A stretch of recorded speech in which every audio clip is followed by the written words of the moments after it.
The details we're learning about the shooter at that Trump rally in Pennsylvania last week are absolutely disturbing, but what's even more disturbing is the fact that people are now saying there was a second shooter. We're going to look at some of the evidence that people are bringing forth with that claim, and I'm going to tell you if I really do believe that. And then also one additional thing that I'm going to add to this video is tell you how I believe the media has actually fed this shooting and many others, and it may not be what you think.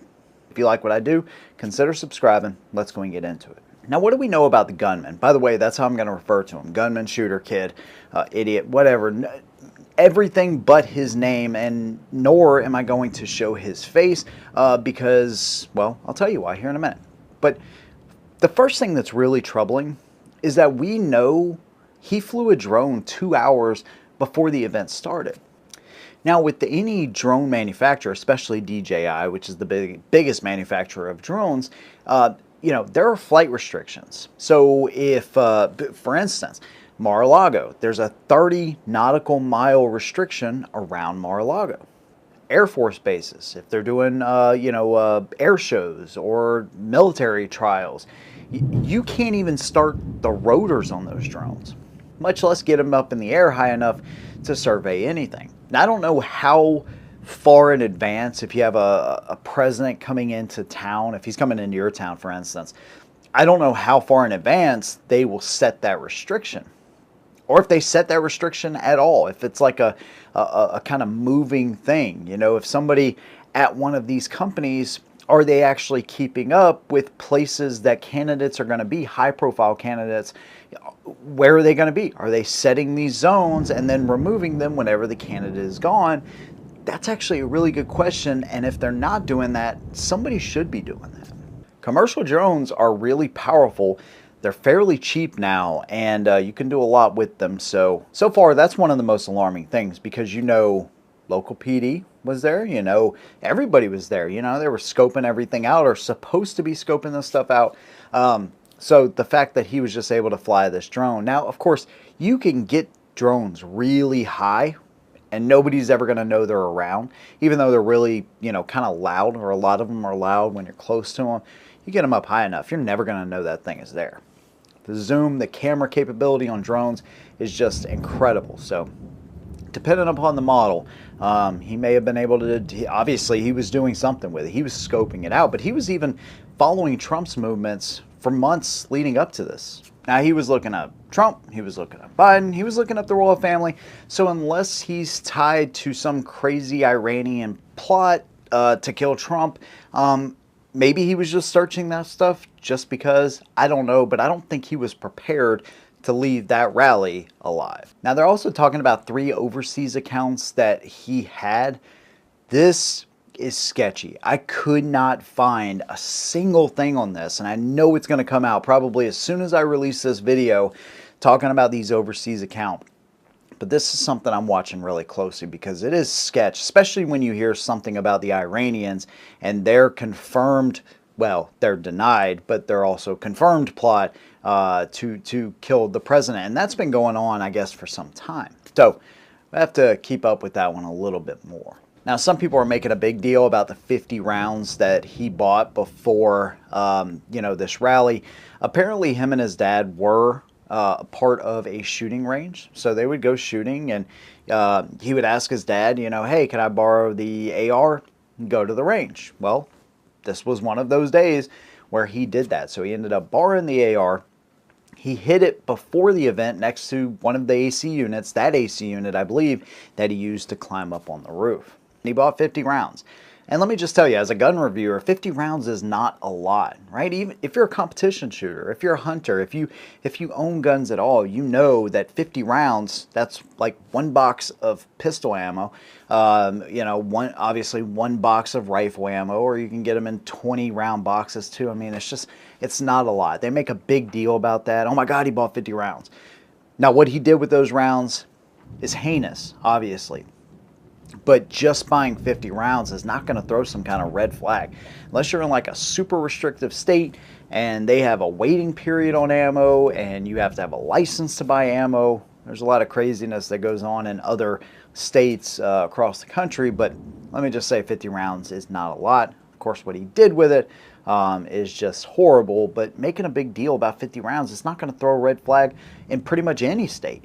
Now here's the other crazy thing, and this is why we have more questions than answers, because we're getting all this little bit of information trickling out there, but he also did not have any social media presence. He had a Discord and a Steam. Discord is like a private encrypted app where you can send messages back and forth, but it's not like a Facebook, right? So are you telling me this kid is witty enough to use something encrypted like that because he doesn't want his messages to be seen? Maybe. By all accounts, he's smart. He's putting together bombs and things like that. Fortunately, none of those things went off. But of course, they didn't have dogs at this event either. So maybe they could have caught him right then and there if they would have had dogs. But they treated this like a loose security protocol instead of it being one of the highest security protocols that you can have. I just wish there was more here, you know, from overseas accounts to Iranians to the royal family, and like no social media. I don't know what the hell's going on here. You know, it's like really confusing. It's like Revenge of the Nerds meets James Bond. I don't know what the hell's going on here. It is quite literally disturbing. This kid has no social media. There's going to be a lot more that comes out about that. Of course, I'll keep you guys filled in. But man, there's just more questions than answers right now about him. You know what's crazy is I looked up a statistic too from 13 to 17-year-olds. I think this was in 2022. 95% of them use social media. 50% of them use social media every single day. And yet, the shooter in this case, no social media presence. Now, let's talk about that second shooter. So people started sharing things with me on, this water tower. Shadows that are moving on the tower. And then there's these clips. The gentleman behind me, I was one seat, he was to the right of me. He could see the sharpshooter behind Trump. He said the sharpshooter shot to the left. He killed the gentleman in the water tower here. And they had been right by the fence where the other shooter was. There was one I heard in the water tower. There was one by the fence. And then they're showing like police cars at the base of the water tower, before shots are ringing out, I guess. So I'm like, what is going on with this water tower? Now, I had to add something to this, which is why my shirt magically changed. Never mind that, though. So I do want to talk about that second shooter a little bit more, because when you're looking at the image, first of all, why is there a camera that's like perfectly stationary on this water tower? Every other cell phone camera out there, it's going to have a little bit of shake to it and all that. But this camera is like pointed on this water tower, unless it's a security camera that's just far away because it looks so grainy. Regardless, you do see somewhat of a shadow kind of moving around up there. But here's the thing, none of the shots line up with that. Somebody made a fantastic graphic. Whoever it is that made this, I would love to give you credit, but I can't find the source for it. All I found was this video that was shared on X by the user here that I'm obviously going to credit because that's where I found it. But regardless, you see where all those shots come from. Those fall perfectly in line from the building that we already know about where that shooter was. If there was another shooter on the tower shooting towards Trump, that is, it wouldn't have mattered if he turned his head at that moment because he had the perfect vantage point. Yes, he was a little bit farther out, but that's still a shot that even just a regular shooter with a little bit of experience could have made.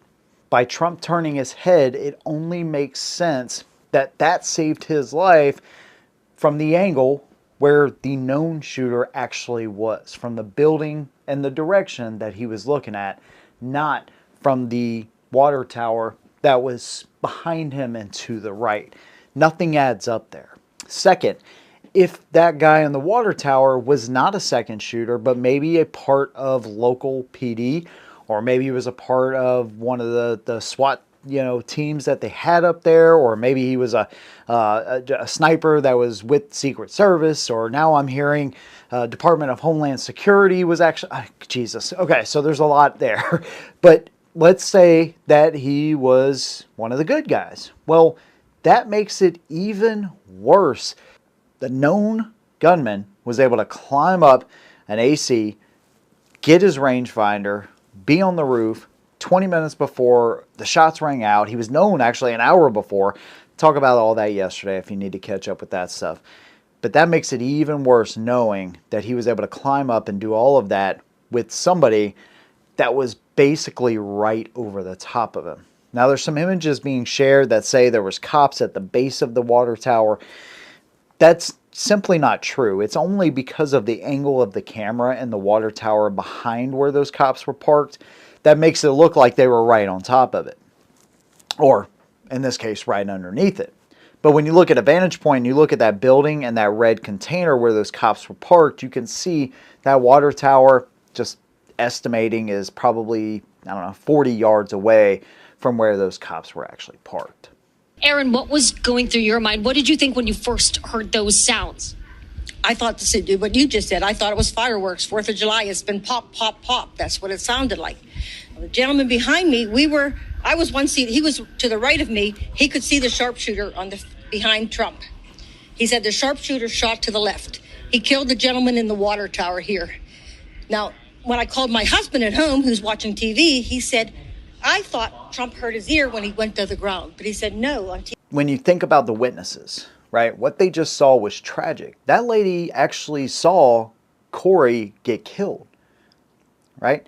Now, there's shots going off behind her, right, according to where she's sitting, right? And we don't know if both sniper teams actually took a shot. We know that, you know, they say that shot was 1 in a million because they could only see his, like, forehead and the scope. And what else did they say? Maybe some of his hair or something. I don't know. Anyways, a lot of it was obscured because of the slope of the roof. Here we go, talking about the slope again. But it was obscured because of that. And so the first thing is, why do you have to make a 1 in a million shot when you have obviously access to this water tower? That's pretty sketch. Obviously, if you had somebody on that building, you're not talking about 1 in a million shots anymore. You should have clear lines of sight. Okay, anyways. So you know, there's shots going off behind her, right? There's at least the snipers that are shooting at her and the gunman that's shooting towards the crowd. And we don't know what happened to those bullets after they made impact with, let's say, a bleacher. There's one video I found where it looked like a hydraulic line or something got hit on a tractor or something. She's thinking that she's hearing multiple shots from multiple angles. To me, there's so much going on, I really doubt that she could tell every direction where she was hearing it from. And what she was probably hearing is those rounds either breaking off, splitting up, being, you know, thrown in different directions, or she's hearing the sniper shoot back, and she's hearing, of course, those 8 rounds coming in, and then what's happening to those rounds afterwards. It's really hard to say. And in that moment, that's why they say, you know, if you're in a self-defense shooting, you never talk to the cops initially. You tell them that you're willing to cooperate with the investigation, but you have to talk to a lawyer first, because things that happen that quickly, adrenaline's rushing, you are going to make a mistake when you talk to a cop initially, and that could be incriminating to you.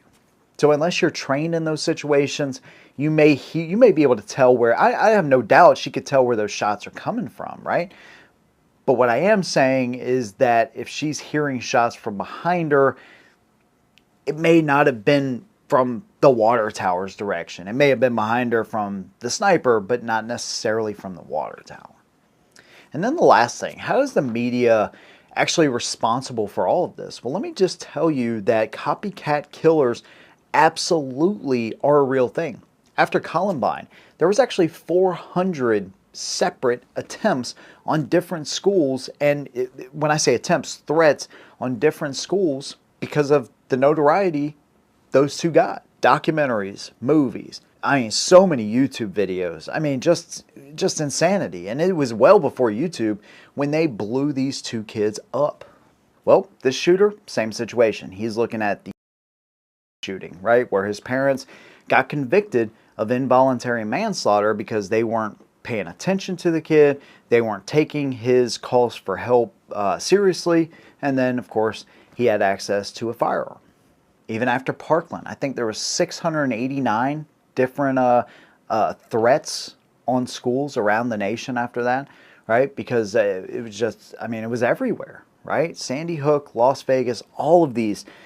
anytime these things happen, and the reason this one's so big, let's be honest, is because President Trump was shot, right? If this would have just happened, I don't know, at, a baseball game, where when nobody, you would have never heard about this, right? So that's why this is not a mass shooting event or a mass tragedy event. I'm trying to circumvent TOS here while I'm talking about this stuff, but it's not one of those. But it's so high profile because of who is involved here, right? But my opinion, we already know that he was looking up a major depressive disorder, right? Could have been fixed, medication. We don't know what signs were ignored. That's something that's yet to come out. But what we do know is that these shooters are influenced by others because of the notoriety that they get. Whether they're alive or not, they continuously talk about them. We've heard the name over and over and over. Everybody knows his face now. And guess what? There's some other kid that's messed up in the head with irresponsible parents that aren't locking up their firearms or maybe aren't paying attention to them. And unfortunately, it's going to happen again. Until the media realizes that, oh, okay, all right, we gotta restrain ourselves from capturing a headline and getting clicks, you're never gonna see a change in this, because copycat killers just absolutely will continue the more they plaster his face everywhere. That's why you haven't heard me call him by name in this video, because it just adds to the problem. It's already been done now. But every single time they continue to do this, and they're continuing to produce these copycats, and it'll keep happening until they stop. There you go, man. That's what we know about the shooter. That's what my beliefs are about the second shooter, and also media's responsibility and all of this. So I'd love to hear your response. I'd love to hear anything maybe you've heard that I haven't. Make sure you leave a comment down below. Whether you agree or disagree, let me know what you think. If you like what I do, consider subscribing. See you in the next one. And as always, hold 'em down.